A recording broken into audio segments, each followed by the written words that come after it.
यहां कुछ सरदार बैठे हैं कि नहीं बैठे हैं? नहीं भी बैठे हैं तो मेरी उनसे एक विनती है, राजनीतिक कारणों से किसी को खालिस्तान चाहिए होगा, अमेरिका में कुछ लोग अपनी दुकान चला रहे होंगे, सिखों के बारे में अलग अलग बातें कही जा रही होंगी। आजकल इमरान खान को भी सिखों से ज्यादा प्यार हो गया है। गुरु ग्रंथ साहब पढ़ा है किसी ने?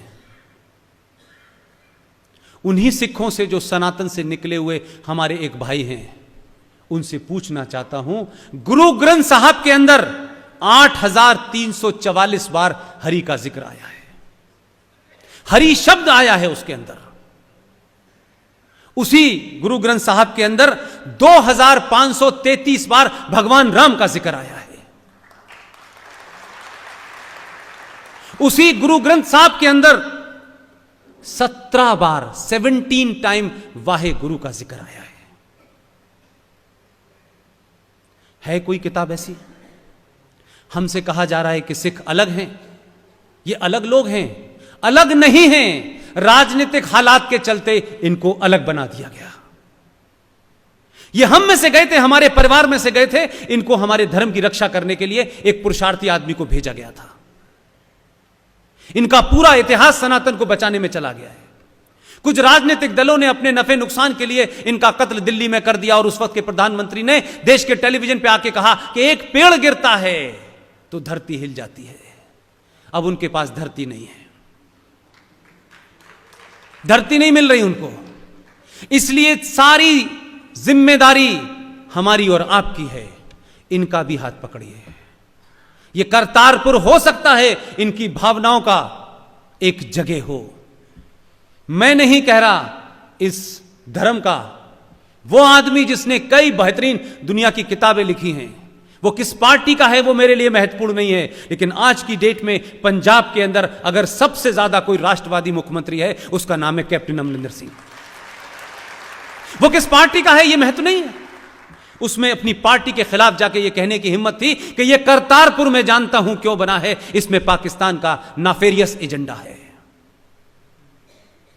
आप उन्हीं लोगों से, जिन लोगों ने अपने देश में मिसाइल का नाम बाबर रखा है, टैंकों का नाम औरंगजेब रखा है, वही लोग सिखों को समझा रहे हैं हम तुम भाई भाई हैं, भाई भाई हैं। पूरा इतिहास इनके खून से रंगा हुआ है। लेकिन कुछ राजनीतिक स्वार्थों के चलते अगर कुछ लोग मिसगाइड हो गए हैं तो आप सबकी और मेरी जिम्मेदारी है कि इनका भरोसा जीतिए। इनके ऊपर जो हुआ है उसकी लोगों को गलती को मानना चाहिए, लेकिन इन सबको अलग नहीं करना चाहिए। और रफीक साहब की सिवैयां खाने जाइए, हफ्ते में एक दिन दलित के घर का पानी भी पी के आइए।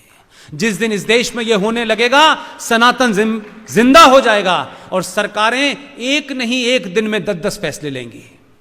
हर फैसला इस देश के इतिहास को, सनातन को मजबूत करेगा। हम किसी के खिलाफ नहीं हैं, हम उनके खिलाफ हैं जो ये नारे लगाते हैं अल्लाह का नाम लेकर के, भारत तेरे टुकड़े होंगे इंशाअल्लाह इंशाअल्लाह। ये ध्यान रखें कि जिन्हें भारत के टुकड़े करने की तमन्ना है, ये देश उनके टुकड़े कर देगा, ये ध्यान रखिएगा। अब बहुत दिन तक ये बेवकूफी नहीं चलने वाली है। इस देश ने 1000 साल के बाद करवट ली है।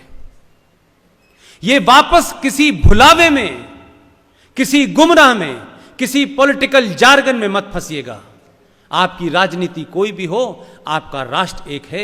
सरकारें आती हैं, देश में सरकार बनाती हैं, सरकार आती है चली जाती है, लेकिन राष्ट्र समाज बनाता है। इसलिए समाज की ज्यादा जिम्मेदारी है कि वो राष्ट्र बनाए।